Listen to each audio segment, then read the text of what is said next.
I think that the most rewarding part of teaching is instilling the love of reading and building a foundation for literacy for students at the elementary age.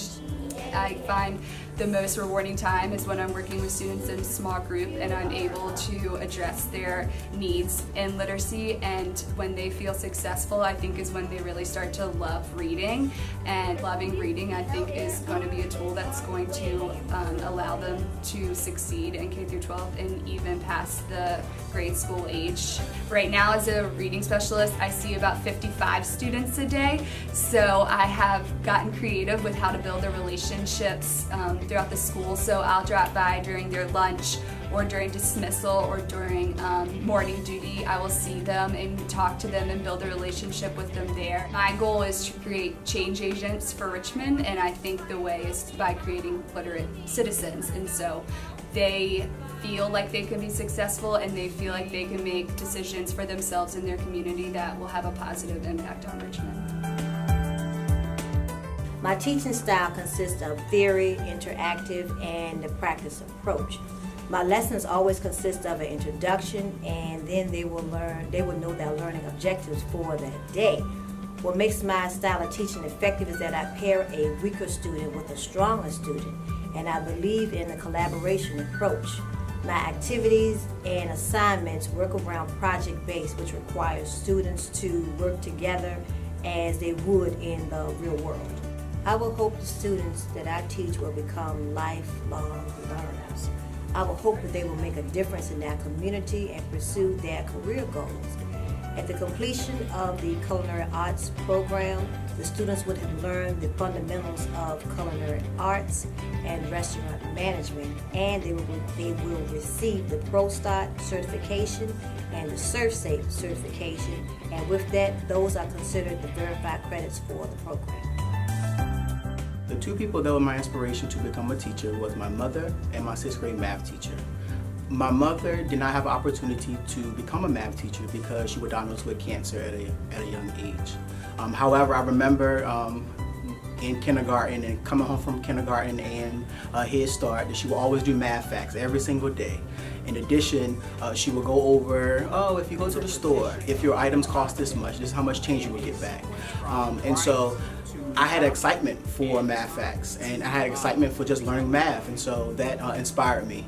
In addition to my 6th grade math teacher, she made math fun, engaging, and live. And so I said that I wanted to become a math teacher to do just that. The most rewarding aspect of your teaching is to have your prior students come back to you to tell you how much of an impact that you had in their lives, and for them to say thank you for inspiring me, thank you for motivating me, and thank you for believing in me even if I didn't believe in myself.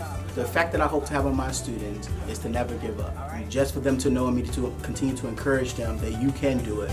It doesn't matter how old you are, it doesn't matter what type of socioeconomic background you have, you can do all things, and that's what I want them to gain from my classroom once they leave.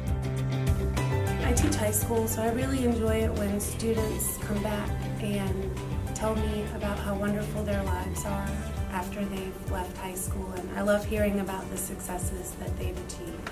I like to have fun with my students. They usually enjoy my class because I'm pretty playful and we have a good time, but I also let them know that I'm dead serious about making sure that they have the skills that they need to accomplish whatever it is that they want to accomplish.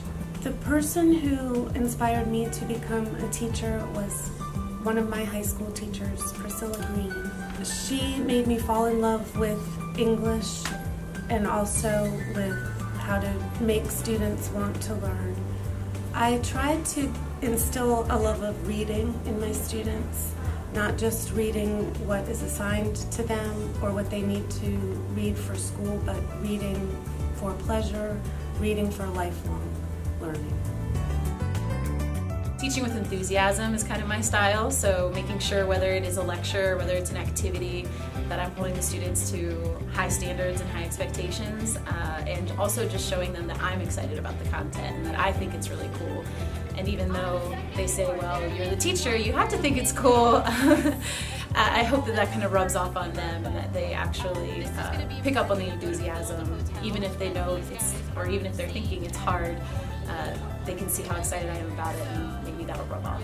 I try and mix in a lot of different things. I know that by virtue of my class being a lab science, I have the opportunity to do a lot more hands-on things that maybe some other classes wouldn't. And so I like to incorporate definitely lots of labs, exciting labs, let them burn some things sometimes and never really explode anything, which is what they always want to do. But mixing chemicals and seeing different reactions and things like that can really spark their interest. So either using that as a intro to a unit or to kind of summarize what we've talked about during a unit is really helpful. I consider myself a no-nonsense nurturer, and why I say no-nonsense nurturer is that when you come to my classroom, there are expectations, and you're going to follow them, but you're going to know that I love you, and that's the reason why I want you to follow those expectations.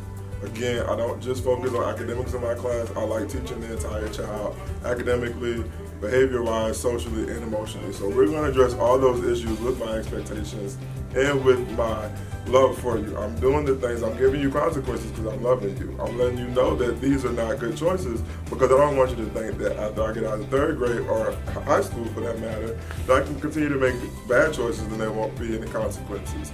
And also no nonsense that really my 3 expectations are to be focused, be positive, and be respectful. It's effective because I see how my students get along with the routine, how they are able to say to me what I expect from them and let me know when they're not following the expectations, as well as I see their academic growth. So it's definitely an effective teaching style. I have wanted to be an elementary school teacher since I was in elementary school myself. I was the little girl who got a dry erase board for Christmas and couldn't wait to teach my class of dolls what I was learning at school. I think I was really blessed and fortunate to have all of these wonderful teachers in my life, and hopefully, reciprocating that and maybe inspiring one of my students to be a future educator themselves. My teaching style, if you were to walk into my classroom, is very student-centered and differentiated. So there's a lot of groups, there's a lot of movement. You don't see us a lot at our desks.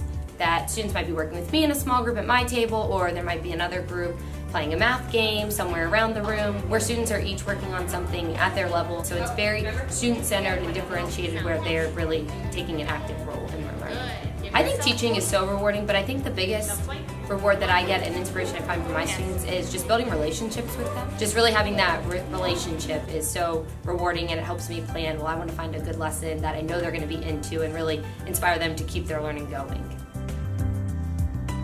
When I was a little girl, I had a little brother who was in special ed, and my responsibility was to help him with his homework. And as a child, we called each other dummy or whatever, but he just was too slow. And when shortly after we were growing up, he passed away along with 2 other of my siblings in a house fire. And so at that time, I decided I wanted to be a teacher, and I wanted to be a teacher of children with disabilities. Most of my kids will use differentiated instruction, which is teaching based on the fact that I have available to me pictures, video, just talking to them, using their switches, their devices to communicate. I want every day to let them realize that they have something to offer society, even though it might be different or not typical. But just because they can't talk or walk doesn't mean that they don't have something to contribute. I really enjoy students coming in and saying, so what are we going to learn today? So that's telling me that you're coming in here with a purpose and you're looking for something. So if you're coming in and you're asking me those questions, what are we going to learn today? I have to give you something that you can take back with you. That means that you want to be filled with something. So it's my intent to go ahead on and fill you up with whatever it is that you need to have. My teaching style is very different. I'll send them off to their computer stations and allow them to do their research or whatever projects they have. They go ahead and do it on their own. And I can just roam the classroom, making sure that they're staying on task. And when they need assistance, that's when I'll step in and give assistance. I do use the technology in the classroom.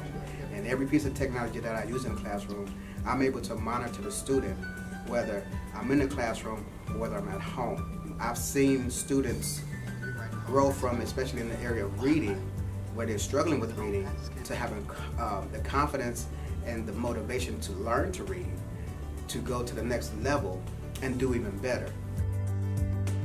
My teaching style is creative and innovative. I'm always looking for the newest, most research-based best practices in education to drive my instruction so that I can make my students into the 21st century learners that they need to become successful in this world. Our world is constantly evolving, so therefore my classroom is constantly evolving.